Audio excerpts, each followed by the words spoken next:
Hello and Assalamu alaikum. Welcome to Access Cal's Mindful Wednesday series. We are excited to enter the month of May with open arms as it's dedicated to mental health awareness. Here at Access Cal, we are offering counseling services to children, adults, couples, and families. If you're interested in meeting our team and booking an appointment, please do contact us. So to get started on today's topic, I welcome Sheikh Yasser Fazaga, a licensed marriage and family therapist, to speak to us on controlling moods in the house. Sheikh, thank you so much for giving us the opportunity to pick your brain on this very important matter. I feel like now more than ever, we are in need of some background information and tips on how to stabilize our excitement and anger and frustration and stress. Families have been at home for almost 2 months now, and unemployment has been at its highest. Graduations and birthdays are not being celebrated the same anymore. Families are struggling with staying calm. So tell us, how do you think we should approach this situation? Well, to begin with, Assalamu alaikum wa rahmatullahi wa barakatuh to all the people out there and to you, Sarah. And we are really happy to have you joining us at Access. Thank you. And a belated Ramadan Mubarak to all of the people who are out there fasting. Apologies, it's a little bit late. And you are right about the month of May being Mental Health Awareness Month.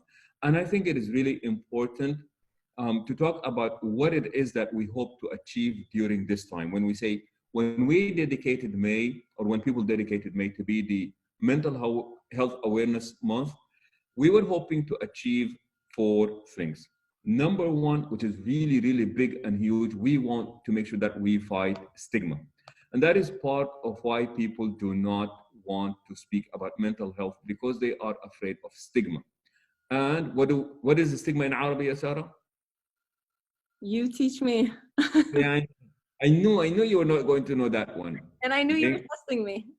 Okay. And I was, and I don't want to put the question out there to the people, but I tell you, stigma in Arabic is called wasma, which is equivalent to it brings about shame. So what we want to do is that we want to make sure that we say, look, speaking about mental health, if a person is experiencing mental health problems, there needs to be no stigma or wasma that is placed on that individual. So this is very cool as something that we want to achieve as we are advocating for mental health during the month of May. The first or the second point that is also very crucial as we are entering this mental health awareness month is to provide support for the people who need it. We cannot fight stigma, and then if people decide that they really need to be supported and then they have no place to go to, so that is really not good. So fight stigma and then provide the support. And number 3 is that we want to educate the public. Please remember, ignorance breeds fear. The more afraid we are, or the more ignorant we are, the more afraid we become. And that is so unbelievably true regarding mental health. So part of what we want to do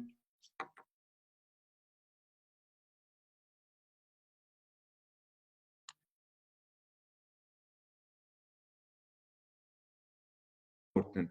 We want to advocate policies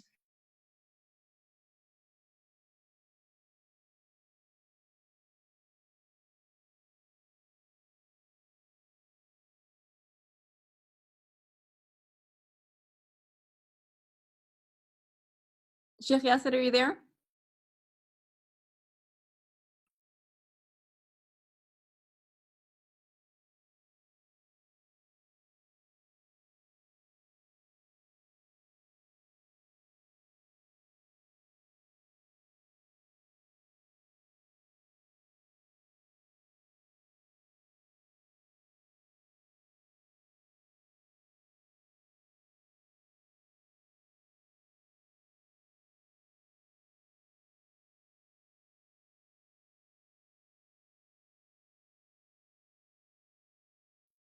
Sorry, everybody. Looks like we lost Sheikh Yasser.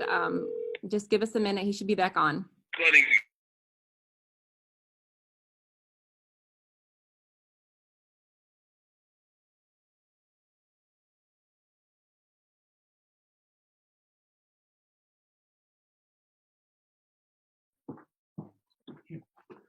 You would have to go here, participants, and then where's his account?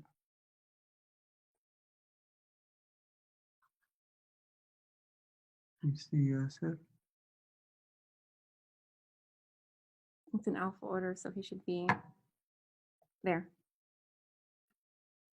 Sheikh Yasser, are you there? I am back. I am back. Oh, sorry about Alhamdulillah. that. You're good. You're good. All right.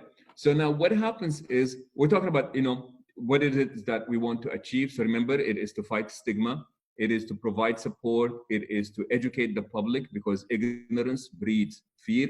And number 4, which is really crucial and important, we want to make sure that we advocate for policies that support people with mental health issues. And that's what I love about Access because this is what we do as an organization. So it is really important that we become aware of these things. And I know, Sarah, you are a clinician. In our community, where do you think that stigma comes from? I think a lot of cultural boundaries, unfortunately, enable people to think that mental health is not a real thing. People are uncomfortable with speaking the truth about their feelings of insecurity and maybe self-esteem. I also think that we, unfortunately, as a community, don't have too many resources out there to support us in our need. But I do definitely agree when you say we need to educate our people on the significance of mental health and reminding them that we are here to talk and it is okay to talk. It is okay to be feeling sad and upset, and these feelings are valid, especially when it comes to marital or familial issues. A lot of times there are problems because of lack of communication. And that's why it's so important to come through with counseling to help people understand the best modes of communication.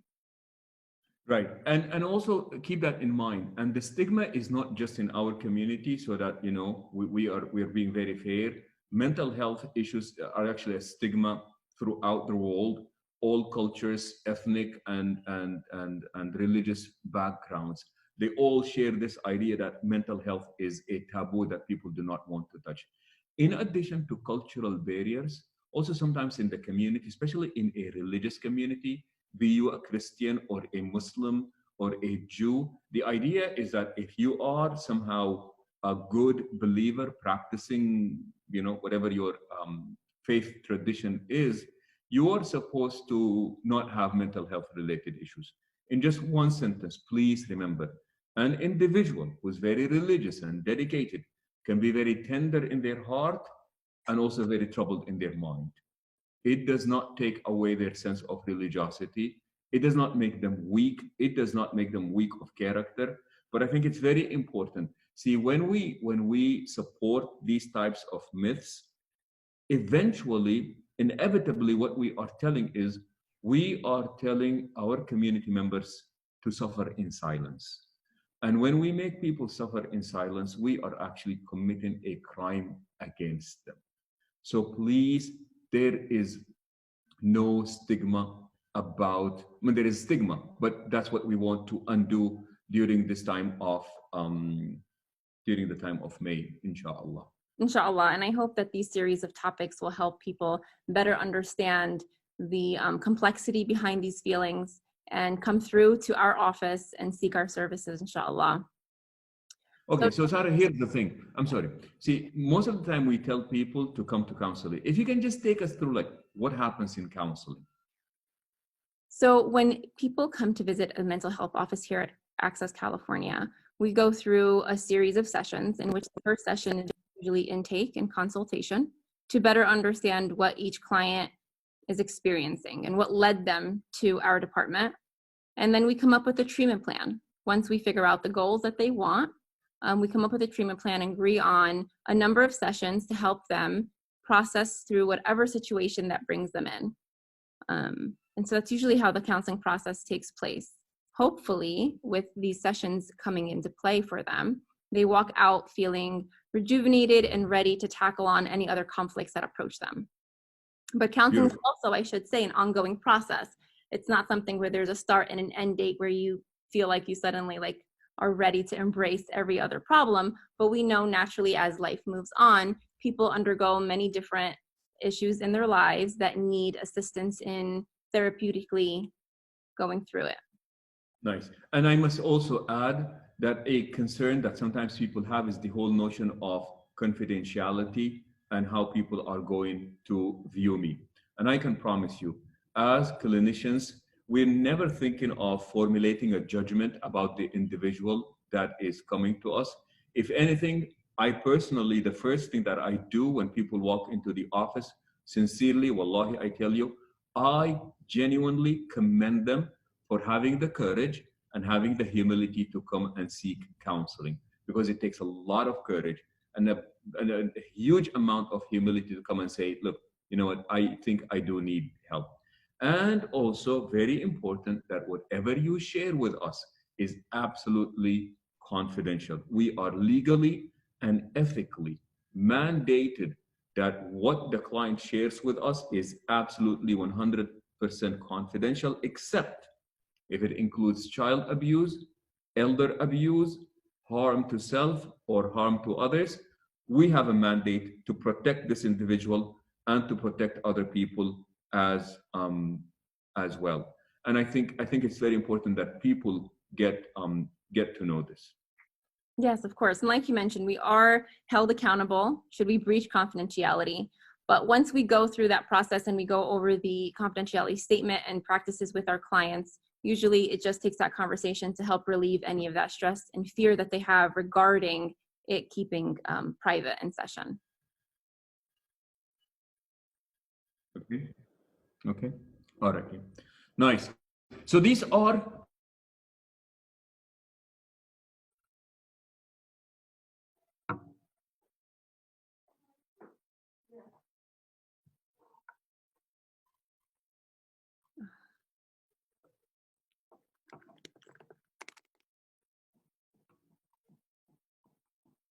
I think it's like frozen, so I can't see. His internet connection is just bad.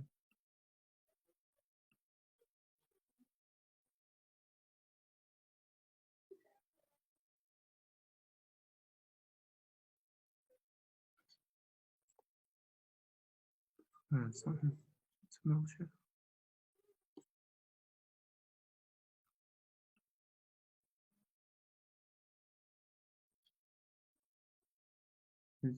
am I back? Now we can hear you, yes. All right. Okay. Nice. Yeah. So good to be back on again. So now what happens is these are challenging times, and some people are in quarantine or locked down by choice or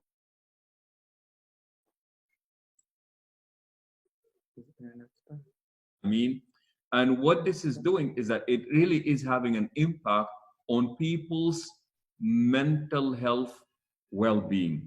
And please remember, so I'm just going back and forth between the educating and the stigma. Please remember, when we think of health, usually people think of their physical health, and maybe sometimes we think of our financial health, and we think of our familial health. I think there is also room for spiritual health, and definitely there is room for our mental health. So what is happening is that we're not just concerned about our physical health because of the virus is contagious. So we are rightly concerned about our mental health. I think people are also concerned about their financial health. And what this is doing is that it is putting stress on the individual. And by extension, it's also putting stress on the family. Remember, stress is any external pressure that we feel. So fear and anxiety over our own health or our loved ones and our financial health is having a direct impact on the way that we feel. Most people are feeling anxious. And just to put it in very simple terms, here's what we mean when we speak about anxiety. So anxiety is this vague, unpleasant feeling in anticipation of a misfortune happening in the future. Okay, did you get that? Did you get that? Okay, so remember, it is vague. Sometimes you just really can't explain it. It is vague. It is unpleasant. Nobody's enjoying it. Okay. It is vague. It is unpleasant. It is a feeling, and it is in anticipation. It's not real yet, but we are anticipating a misfortune in the future. Once we have these 6 elements there, we would say that this person is experiencing anxiety. To experience anxiety is natural, it is very human, it is very normal. It's okay to be afraid of the future because we humans like predictability. We just want to make sure that our anxiety and our fear does not paralyze us. That is the part that we do not want to see. So that is the most common thing that's happening nowadays is people feeling very anxious. The other one is people also potentially feeling depressed. Remember, a lot of things have been taken away from people. There is the routine, especially for kids. Routine is being taken away. And as much as we hated our routine, but everybody is longing for it now. I do want to be stuck in traffic. I do want to be out there. I do want to wait in a long line. I do, you know. So we're missing out on our routine. And there is this idea of hopelessness that this is just taking too long for right now. There is also the notion of just people's energy is overly down. People lost their jobs and maybe they lost a loved one. Or like you said, you know, subhanallah, we were having plans because my nephew was graduating from university. And this was a big deal. It was his master's, believe it or not, in clinical psychology. Okay. I don't know where he came from. And what happens is all of these plans are no longer there. Like people have really worked really hard and they were supposed to be graduating and it was a time for the families to celebrate together the achievement of this individual and they were going to come. But that is not happening. So there is this idea of a loss, and it is a real loss that people are feeling. And we want to say it's okay. And I think that is the most important tip that we can give to people today. It really is okay for you to be having these feelings. Okay? Yes, of course it is. And it's important to understand that these feelings are valid and we are confirming that people are feeling that way. Except I do feel like it's been a couple of weeks now, and because the news every day changes, it's becoming more frustrating and stressful for families at home to plan accordingly and to be able to move on. So what pieces of advice do you have for families trying to instill order in the house? Like for example, I know many families who are struggling with getting their children to wake up on time and to do their homework and to take their classes seriously, or even go to sleep at an expected time or wake up at an acceptable time. And it's been really hard for parents to manage these everyday chores in the house while having to make sure their child also gets some schoolwork done. Yes, yes. And again, and that is a real challenge. So remember what we said, number one, we said that it was okay for people to have these feelings, anxiety, frustration, and depression, and that is all normal. Sure. The very second step is what?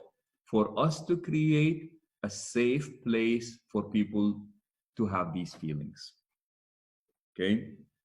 Creating a safe place for people to actually have these feelings where they know that it's okay to be bored, especially for kids.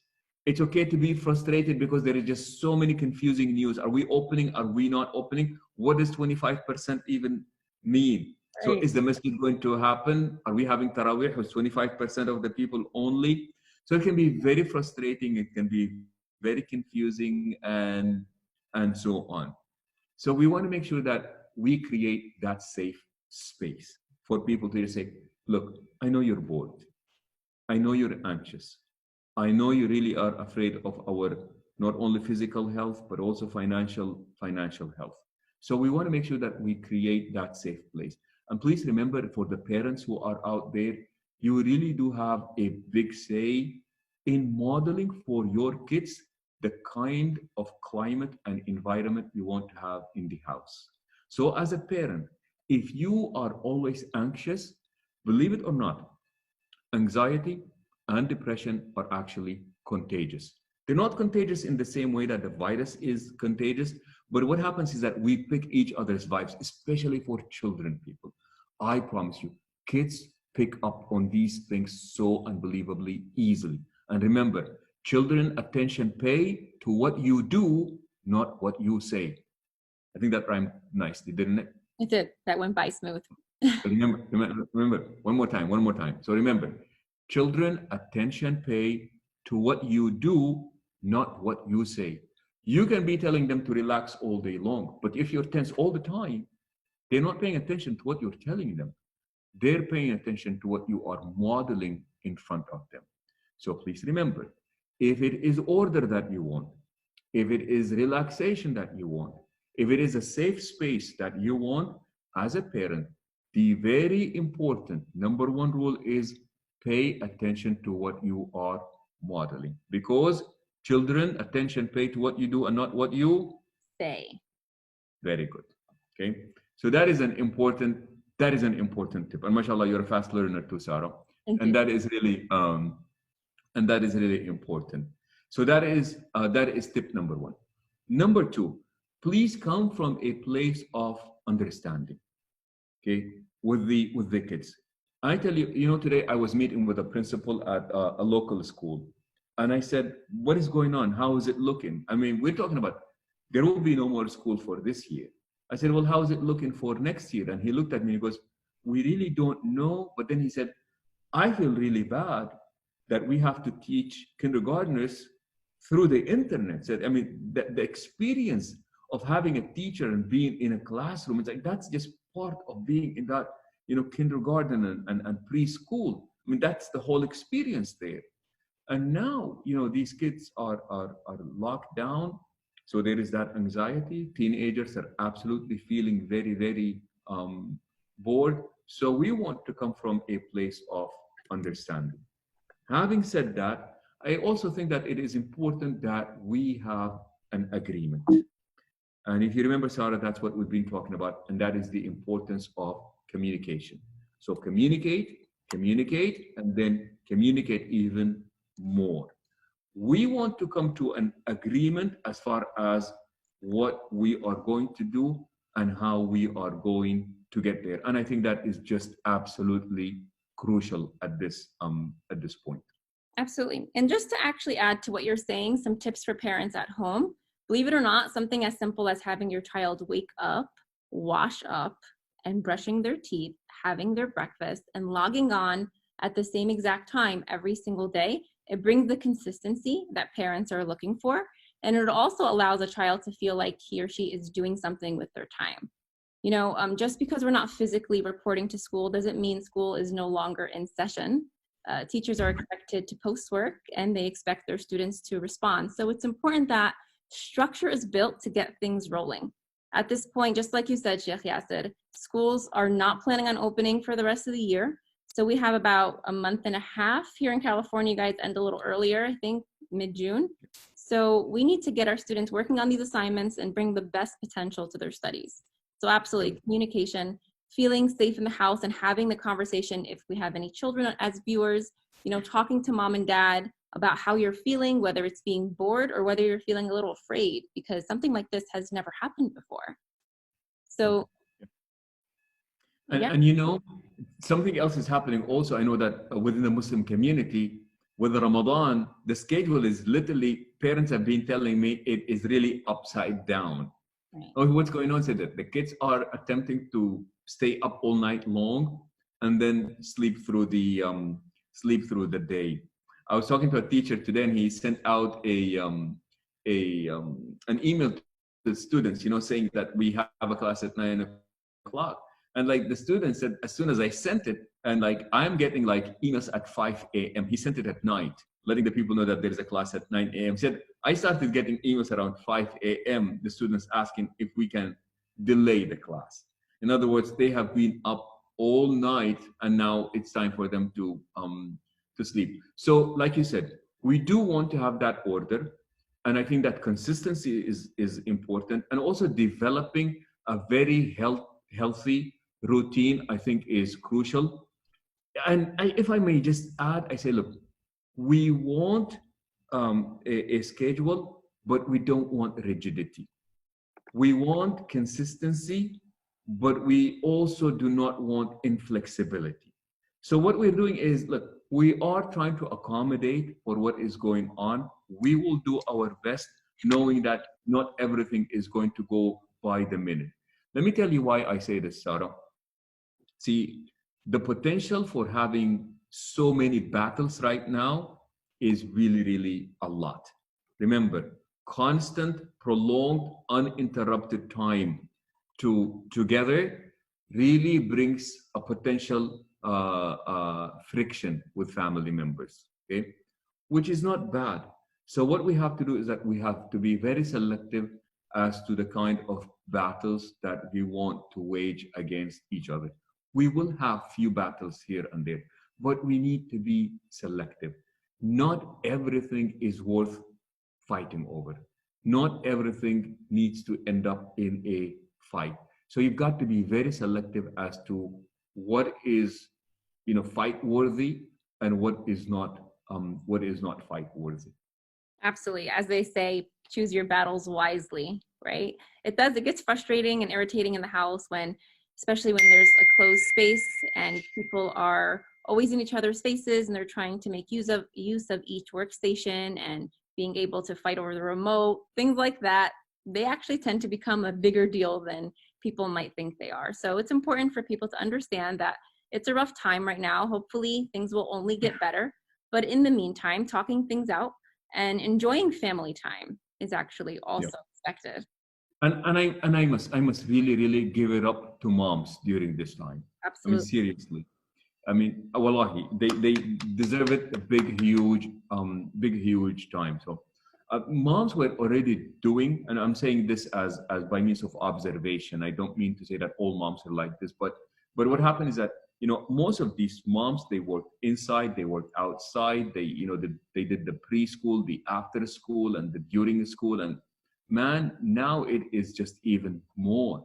There is just more work that is happening, and that the idea of taking a break is no longer an option for a good number of these moms, especially if you have little children. You sent them to school, which gave you some breather, it gave them something somewhere else to grow as well. Now, unfortunately, that option is not even there. So we want to let these moms know that, wallah, you are appreciated. You are definitely celebrated. And what you are doing is such a big, huge deal that I know that you don't necessarily hear these words from the immediate people who are, living with you. And maybe all you're hearing is complaints after complaints and demands after demands. And alhamdulillah, it's Ramadan. So, a good number of people are fasting. Otherwise, we're just eating a lot before Ramadan. So I think Ramadan just came at the right time and saved us. It saved me, alhamdulillah, because I don't know about the people out there. We became emotional eaters. It was, you're bored and we just eat. But, alhamdulillah. So just to really say that, moms and all the people out there, your work is absolutely appreciated. I totally second that. And just as we're talking about moms, a happy Mother's Day to everybody in advance. I know Mother's Day is this weekend. We are so blessed to have great mothers out there taking care of these kiddos. I know it's very hard just coming from working at a school. We only see these children for 8 hours of the day, and to know that they're home for 24 hours, I can only imagine the burden they're all holding. And also, just a reminder for our viewers, I am taking questions through the chat box, so feel free to put them in. And I'm sorry in advance about the Facebook Live not working, but we'll surely post this video on the website soon. So just to ask you one last question, Sheikh, the country is taking much longer to open. People are going to be home for a while. It seems like that, at least. I know beaches are slowly opening this week, but it's going to take a number of weeks before we can go out and about and do our usual routines. So how can we advise people to make use of their time and instill mental health practices to keep them active and productive while they're home? Yeah, so remember this, and this is a great question. Wallah, this is a beautiful question. Please remember, taking care of our mental well-being is a personal responsibility. You know, the same way that if you want a great body, you would have to exercise, you would have to, you know, diet well. Similarly, if we want to be in the state of mental health well-being, like sound mental health, we would also have to do some work. And by that, I mean making sure that all the things that would impact our mental health negatively, we want to make sure that we refrain from them. And we want to engage in activities that would boost up, that would enhance our mental health well-being. I love the teachings of I think it was the Buddha. And I love this statement. They said that, you know, I tell people, you know, what do I do about all the negative thoughts that come to my mind? I said, look, we do not control the thoughts that come to our mind, but we definitely control the thoughts that we dwell in. We don't control the ones that come in, but we control which ones we want to spend time on. So in Buddhism, they have this teaching of saying that when these thoughts come into your mind, do not serve them tea. I love it. Do not serve them tea. The longer they stay, three things happen. They accrue power, they accrue intensity, they accrue speed, and then they become unstoppable. Just like a snowball. At the very top, if you crush it, it's done. But the longer it stays, you know, coming down that slope, it accrues power, intensity, speed, and then it's an avalanche and it's unstoppable. So number one, please appreciate the power of your thoughts. Please remember, we do not control which thoughts come into our mind, but we definitely control which thoughts we want to dwell in. We want to have healthy monologues. We all speak to ourselves. Be nice and be kind when you speak to yourself, please. Be positive and be optimistic. And I think that is very, very crucial. Number three, please support each other. You know, right now, I really want a shoulder to cry on. Hopefully, I get one. I was reading the other day about the impact of a hug. I mean, can you imagine this? You know, we thought that just hug is, you know, a social, you know, nice way to embrace people. But they're talking about once you hug a person, oxytocin is released. And, you know, the idea, and this is crucial, people, please do this today. This is crucial. They say that our ability to handle pain improves with every hug that we get. I love it. Wallahi, I love it. This is beautiful. It's the idea of our ability to handle pain improves when people hug us. And that's really nice. So the idea of just supporting one another. So I have my personal responsibility. Only dwell in good thoughts. Make sure that I have a positive monologue with myself, but I also belong. So I want to make sure that I support those who are around me. I tell you, this is one of my favorite stories, Sarah. Harvey was this big, huge hurricane that came to Houston a few years back. And this big, huge dude, African-American dude, walks into a volunteer center. He goes, I want to volunteer. And the people said, well, you have a boat. He said, no, I don't have a boat, man. Well, you have a floaty. He said, man, I've got no floaty. You have a big truck. He said, man, I have no big truck. Well, did you bring water? He said, no, man, I have no water. Well, dry clothes. He said, man, I've got no dry clothes. So they looked at him and said, like, what do you want to do? You know, when you have a volunteer and you need a volunteer to take care of your volunteer, like that's really bad. So they said to him, they said, what do you want to do? And he said, I want you to announce that I'll be standing in that corner. And if anybody wants a hug, I'll give them a hug. That is so sweet. And here is an air hug That to is you and all of our viewers now that COVID is out there I'm telling you, and we aren't that encouraged to touch each other. that is very sweet. That is very sweet. So please, like I said, create a safe place for people to feel what they want to feel. Make sure that we come from a place of understanding and not from a place of condemnation. We do not want to condemn people for how they are feeling. We want to model a healthy attitude so that that can be contagious and our family will pick up on our vibe. We want to make sure that we support each other. We want to have positive self-talk, inshallah. Inshallah. Those are great points. Thank you so much. And just to add a little bit to that, to give some people some tips on how to instill just a balanced lifestyle at home due to everything that's going on, designating family time is actually a great idea. So allotting one night a week for a family fun night or a trivia night, it can make a huge difference in the house amongst you and the kids if we're talking to parents directly here. You can find actually a lot of free resources online too. And being that the COVID's taking place, a lot of different applications out there are offering free services. So for example, we all know exercise, it's good for the physical body, but also good for our mental health. I know the application Peloton, I'll share that resource with everybody here. It's free until June 30, and it's a great resource for people who want to do exercise at home. There's mindfulness activities, meditation, yoga, cycling, all of those classes. So, and they also have some really cool family fun activities too. So you guys can get your workout done in the living room. What were you going to say, Sheikh? You know, Sarah? Yeah, I have a confession to make. Go ahead. Please, whoever is online, please don't share that with other people. So for the first time in my life ever, for the first time ever, I'm saying like ever, I went to visit my sister, and my nieces, they made me play Family Feud with them. I've never played Family Feud. I've seen the show, I've never really watched it. I thought it was just, whatever. I played it there, and it was a great deal of fun. I actually loved it. It was nice. Yeah. And remember, it wasn't just the game.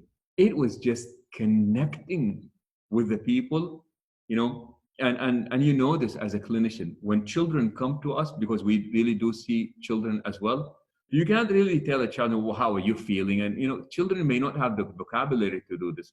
So what they do is that they process their feelings through play. And there is just so much play that goes on, and so much connection that takes place during the play. I was pleasantly surprised that, you know what, it was just really fun to be able to do something like this. I mean, I was way out of touch with reality, that's for sure. But it was really fun. It was such a nice way of connecting with people. So like you said, they're just, you know, the idea of connecting with family members that, you know, doing different activities, I think is great. For sure. And you bring up a really good point when you said you're disconnected from reality. And believe it or not, that is actually what mindfulness is about, to be in the present moment and to take away every other thought in your mind. So to be able to play a game with your family and focus on, for example, the Family Feud questions, you would be thinking about nothing else, even if it's stressful or happy. You're just living in that very moment of hopefully a pleasant experience. And we'll have to have a and you know, with you, Sheikh, inshallah. No, and you know what? And you know what I loved about these games is that as parents, sometimes, you know, I don't want my kids to be watching TV all the time, or to be on their, you know, phone all the time, or to be on the tablet all the time. I mean, this stuff is really bad. Restrains the eye. It's not good for the back. It's not good for the neck. It's not. And I think it's one thing for us to say, don't do this, put that down.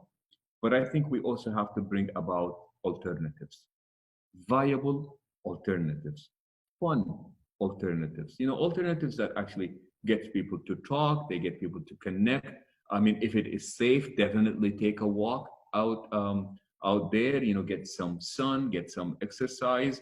And we want to make sure that we do not become stagnant. Stagnation is not good. And, you know, that's where creativity, you know, comes now. And, you know, I've been watching videos because you can't really go to the gym right now. And that's the confession number 2, by the way. So please, people, make sure you don't share it with anybody. We got it. So I've been watching videos that says, because we can't really be out in the gym, and they said how to use your own weight to work out. I couldn't work out. And that was it. Your weight is usually, that's what gives you the strength. So we'll give you some tips, inshallah.